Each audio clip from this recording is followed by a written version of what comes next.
Olha, preste bem atenção no que está escrito aqui. Nós vamos começar a corrente de oração hoje lendo aqui Isaías 59. Eis que a mão do Senhor não está encolhida, para que não possa salvar, nem agravado o seu ouvido, para não poder ouvir. Mas as vossas iniquidades fazem separação entre vós e o vosso Deus. E os vossos pecados encobrem o seu rosto de vós, para que não vos ouça, porque as vossas mãos estão contaminadas de sangue, e os vossos dedos de iniquidade. Os vossos lábios falam falsidade, vossa língua pronuncia perversidade. Ninguém há que clame pela justiça, nem ninguém que compareça em juízo pela verdade. Confiam na vaidade e falam mentiras, concebem o mal e dão à luz a iniquidade. Vamos parar por aqui é suficiente. Olhem para mim, por gentileza. Preste bem atenção no que eu vou dizer aqui.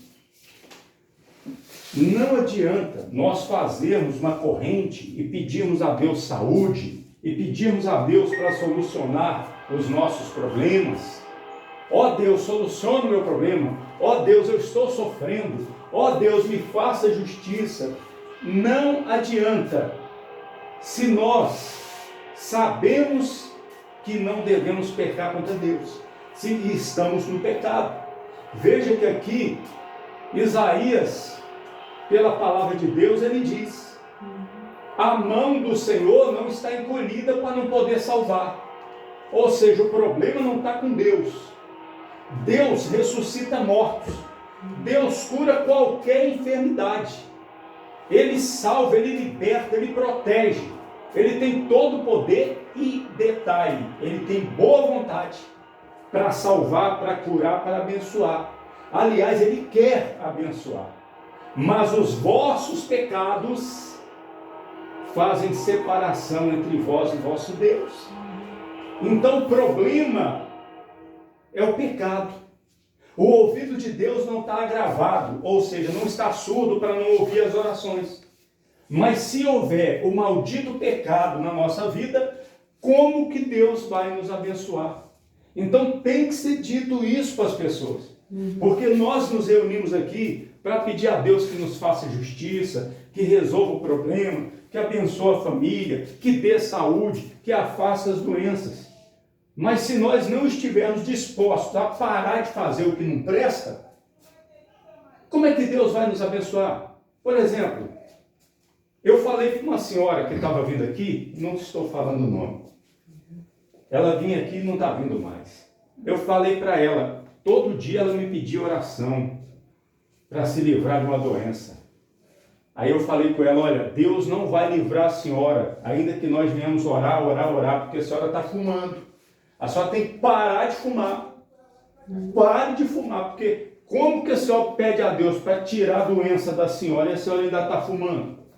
A senhora tem que parar de fumar e tem que parar de pecar contra Deus, pare de errar contra Deus. Aí sim a senhora vai orar e Deus vai te dar saúde e vai ouvir. Então muitas pessoas hoje, elas até vêm na igreja, elas vêm num santuário como esse, elas fazem uma corrente de oração, isso é fácil, mas a pessoa não quer parar de prostituir, ela não quer parar de ficar com um homem casado, o sujeito não quer parar de ficar com mulher casada, não quer parar de trair a esposa, trair o marido.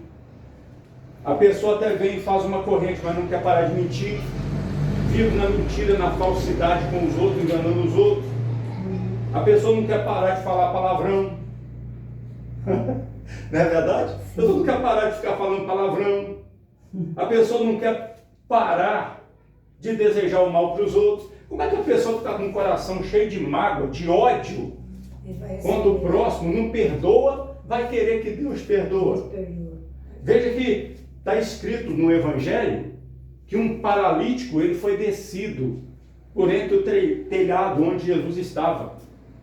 E Jesus curou ele, mas antes de Jesus mandar ele levantar e andar, Jesus disse, filho, estão perdoados os teus pecados. Sim. Jesus não mandou ele levantar e andar primeiro, Jesus perdoou o pecado dele primeiro. Mas como que Jesus vai perdoar o pecado de quem não quer parar de pecar? Continua, né? de quem está na prática. Compreendeu? Então nós temos que dizer isso. Porque muitas pessoas, elas vêm, recebem uma oração, não acontece nada e sai dizendo, ó, o culpado é a igreja, o culpado é o pastor, essa igreja é fraca, esse trabalho missionário é fraco, ou Deus não está aqui nesse lugar, ou Deus não está ouvindo a oração. Não. A mão de Deus está estendida para salvar.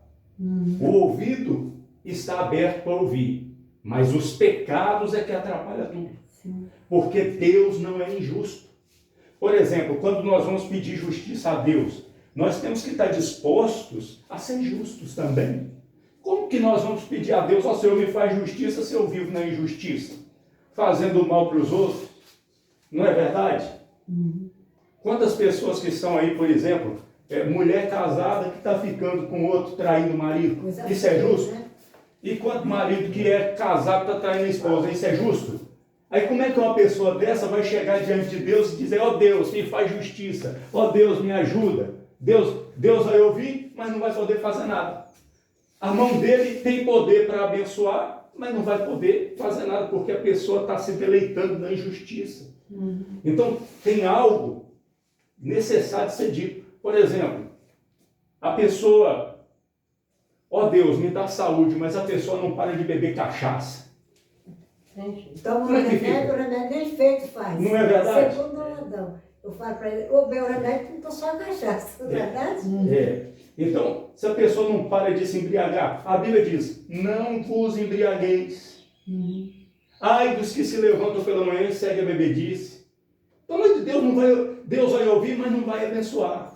Então a pessoa tem que tomar a decisão. Eu vou buscar a Deus, eu vou invocar a Deus, mas eu vou largar esse maldito pecado. Eu digo para vocês o seguinte, a pessoa, se ela estiver numa cidade que não tiver uma igreja, nem um pastor, mas se ela ouviu falar a palavra de Deus, e ela crê que Deus está ali com ela, Deus está. E se ela disser assim, ó Senhor, não tem igreja nenhuma aqui por perto, não tem pastor nenhum, mas eu sei que o Senhor está aqui comigo e eu vou parar de pecar, eu não vou te desagradar. Quando ela ora, Deus responde. Deus abençoa, Deus dá saúde, Deus livra do mal. Veja que o problema nem é a igreja. O problema é o pecado que atrapalha, o maldito pecado. Então nós temos que lutar para não pecar, para não fazer o que é errado.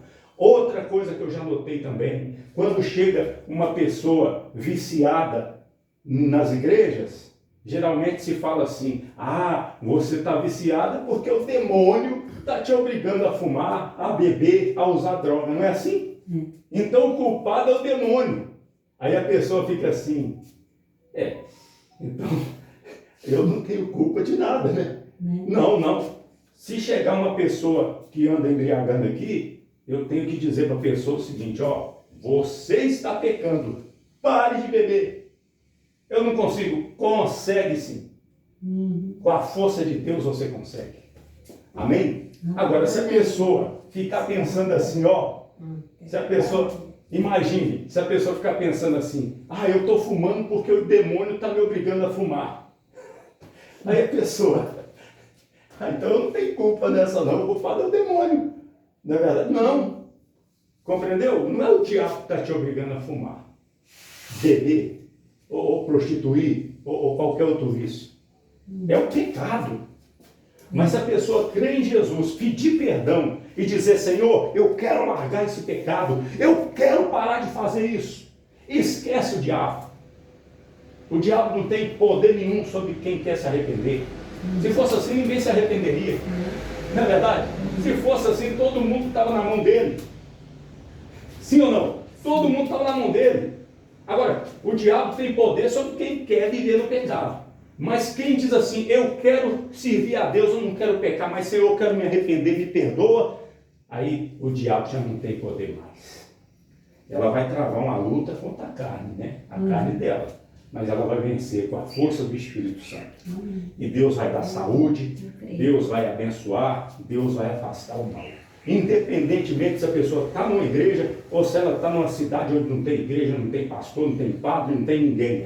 Mas Jesus está ali, exatamente. Jesus está ali, Ele está em todos os lugares para ouvir, para abençoar. Amém? Amém.